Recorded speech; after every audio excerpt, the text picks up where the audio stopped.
Good morning. I'm Gary DeWaal, and this is Bridging the Week for June 24th to 28th, and today is July 1st, 2019. A trading firm agreed to settle charges brought both by the Commodity Futures Trading Commission and the Chicago Board of Trade that trading activities it engaged in during pre-open market periods constituted wash sales. The firm apparently tried to neutralize the risk of pending orders it was not permitted to withdraw or amend when it saw that the indicative opening price was moving in an adverse direction. Separately, a subsidiary of a major bank settled charges with the Department of Justice and the CFTC related to spoofing activity. Independence Day will be celebrated this week in the United States, so I may start planning for my July 4th barbecue and get a good seat for fireworks over the Brooklyn Bridge. Let's get started. In one of the matters covered on my blog this week, Eagle Market Makers agreed to pay a fine of $350,000 US to resolve charges brought by the CFTC that from February 2015 through February 2019, it engaged in prohibited wash sales on multiple occasions during the pre-opening trading periods of various agricultural futures products. Separately, Eagle also agreed to resolve a parallel disciplinary action based on similar facts brought by the CBOT. To resolve the CBOT matter, Eagle agreed to pay an additional fine of $150,000 US. According to both the CFTC and CBOT, Eagle traders placed orders during the pre-open market period when you can only place, amend, and withdraw orders but not execute orders on multiple occasions. During the last part of this period, when you cannot amend or withdraw orders either, the traders also placed orders that were very likely to offset their resting orders on or after market open. They did so because they apparently saw the indicative opening price change adversely to their resting orders, and they could not cancel their resting orders. When they did so, however, both regulators charged that the executions that followed for the same legal entity, Eagle Markets, constituted wash sales. The legal regulatory background to the CFTC and CBOT's view is important to follow. It's full of nuance. However, notwithstanding, I am not sure that the utility of both the CFTC and an exchange acting in a self-regulatory capacity, bringing enforcement actions based on the same fact pattern, makes sense. Even as an ex-CFTC enforcement attorney, I believed it was best, where there was dual authority, for the CFTC to consider limiting its enforcement activity to matters for which it had unique jurisdiction or a specific policy rationale to make a powerful enforcement statement. Otherwise, the CFTC should defer to the SRO handling of an enforcement action.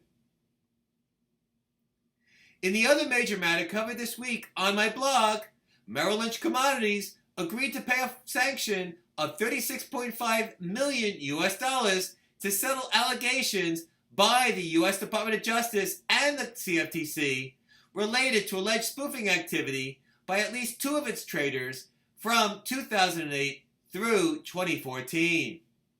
According to the CFTC, on numerous occasions during the relevant time, the Merrill traders and affiliates they employed placed small orders on one side of a Commodity Exchange Inc. futures market to execute, and a larger or multiple orders on the opposite side of the same market with the intent to induce execution of their smaller order.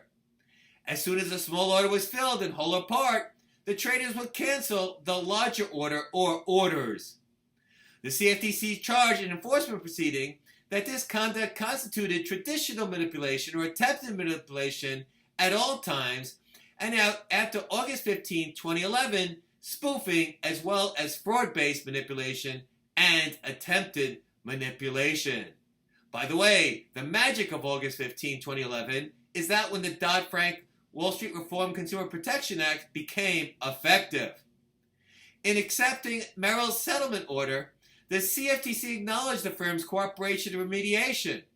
The CFTC assessed a specific fine of $11.5 million US and restitution and disgorgement totaling $13.5 million to be offset by amounts paid for the same purpose to the Department of Justice. Merrill agreed to pay $25 million to the Department of Justice to avoid criminal prosecution for the same offenses, which includes a criminal fine, forfeiture, and restitution. Previously, the Department of Justice filed criminal action against Edward Basis and John Pacilio, former precious metal traders at Merrill, for wire and commodity fraud related to spoofing in early 2018. These enforcement proceedings reminded me that in September 2017, Merrill Lynch, Pierce, Fenner, and Smith Incorporated agreed to pay a fine of $2.5 million to resolve charges brought by the CFTC that from January through October 2010, the firm failed diligently to supervise response to a CME Group market regulation investigation related to block trades executed by its affiliate, Bank of America N.A., on the Chicago Mercantile Exchange and the CBOT. The CFTC also charged this different Merrill entity, a CFTC-registered futures commission merchant, with having inadequate procedures related to the preparation and maintenance of records related to block trades, and for failing to prepare and or maintain records related to certain block trades as required by commission regulation from at least January 2010 through June 2012. In connection with the exchange's investigation of the bank's block trade, this Merrill entity appears to have solely passed along to the exchanges information provided to it by the bank, which later on was recognized to be incomplete. Later, it was also recognized that the bank personnel had been impermissibly front-running counterparties' block trades. Although the bank later admitted it to the impermissible pre-hedging block activity and agreed to material sanctions for that offense, an important fallout of this CFTC settlement order is the suggestion that registrants have an affirmative obligation of some kind to ensure that information and analysis they obtain from account holders is accurate prior to passing along to regulators, even when they have no notice that such information may be inaccurate. Such an expectation appears too burdensome and practically unrealistic. Well, that's it for this week's edition of Bridging the Week. As always, there's more information in each article and more articles on the article version of Bridging the Week on the website. Check it out. I'm Gary DeWaal. Have a great week, and until the next edition of Bridging the Week, oh, and don't forget, enjoy your July 4th celebration. Ciao!